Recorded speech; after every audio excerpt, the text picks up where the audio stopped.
And I know for me, I started thinking I have some very powerful and great mentors, right? And I was like, hold up, this is 1989.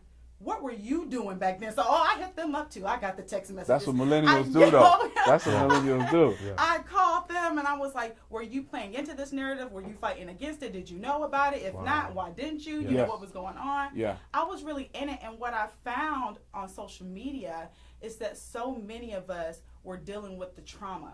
Like, we can't even watch it, Yeah. right? Like I said, I sat down thinking, okay, this is going to be, the normal thing. Typical, I yeah, know. I yeah. already know this. And I found that I told so many people, you have to watch it. They said, not right now.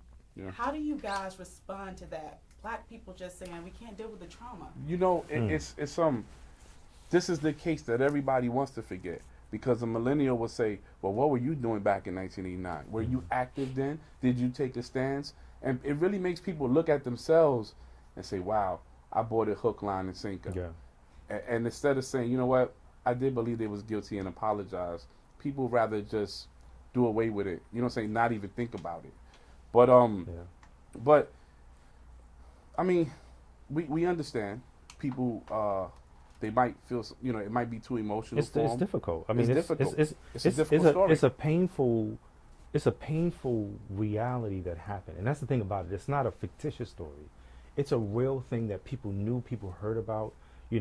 Back then, Raymond always says, there was a tsunami of media reports coming out within the first few weeks, vilifying us, painting the picture that we had done this, that we were guilty, and that we should be, we should receive every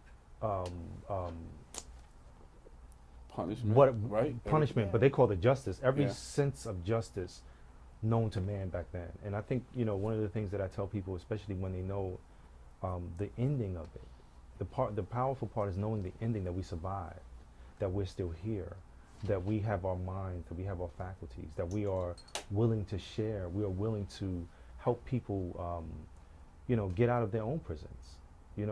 That whole thing also, like how do we come back, letting people know that we got comeback power, letting people know that, when you fall in life, not if you fall in life, but everybody falls differently, but when you fall in life, try to land on your back, as my mentor Les Brown always says. It's because if you can look up, you can get up. And the thing too, like not living fearfully, not living and asking permission. We need to live full and die empty. Because when you live on Sunday aisle, you'll always be like, oh, I'll get to that later. And I love like even the example of Nipsey Hussle. Him being a person who was all in. He went all in and lived his life full. And I can't imagine what his life was like the day he lost his life. Leaving his wife and kissing her and saying, hey, I'll see you later. Yeah.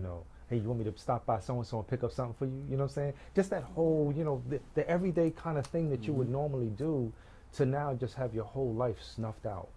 But he left this wonderful legacy and example for all of us. Like even us, we've been much saying, like you guys. Yeah, we'll say that the marathon continues. Yeah. Yeah. I mean, that's the real truth about it all. You got to live full.